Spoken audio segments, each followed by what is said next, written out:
صباحكم تفاؤل وروقان. النهارده بقى عملت فلوج في اماكن جديده جميله في بلقيس 6 الصبح. 6 الصبح قلت اما اعمله بروقان كده.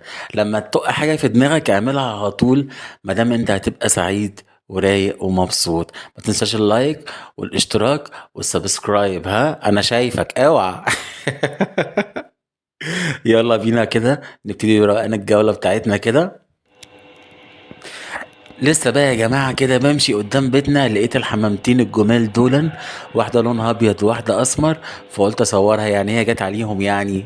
شايفين على فكرة الحمام ده يا جماعة طاقة إيجابية، والطيور عامة والحاجات دي بحبها قوي. أسيبك تتفرج.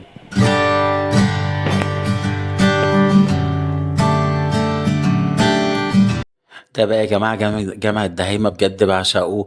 وبعشق الصلاة فيه. أجمل حاجة اللي أنت موجود فيه كده بتبص تلاقي السما على طول، لأن مفيش أدوار فوقيه كده. بجد تحفة ومن المعالم القديمة جدا الموجودة في بلقاس. أسيبك تتفرج.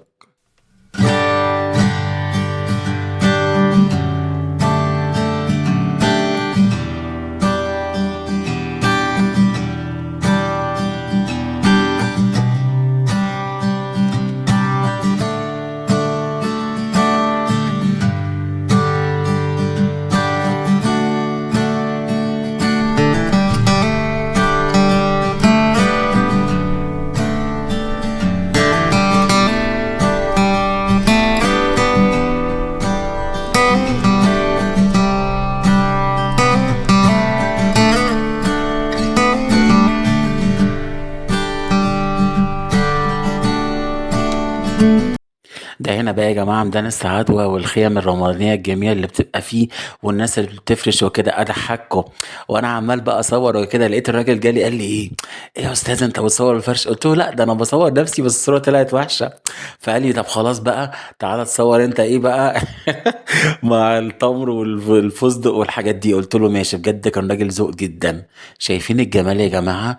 للأسف كان ما كانش بتوع الفوانيس فاتحين، كان زمان رحت اتعرفت عليهم وصورت لكم برضه. تنساش اللايك والسبسكرايب والشير. ودايما حب حياتك وحب يومك، وعيش يومك بجمال وروقان. وكل سنة وانت بسعادة يا جميل، وكل الناس بسعادة ورمضان كريم عليكم. فين اللايك على فكرة بقى؟ لو انت نسيت اللايك والسبسكرايب انت بجد لا هينقصك كتير، لان قناة السعادة والحب والتفاؤل، ولا للناس السلبية والتعليقات السلبية.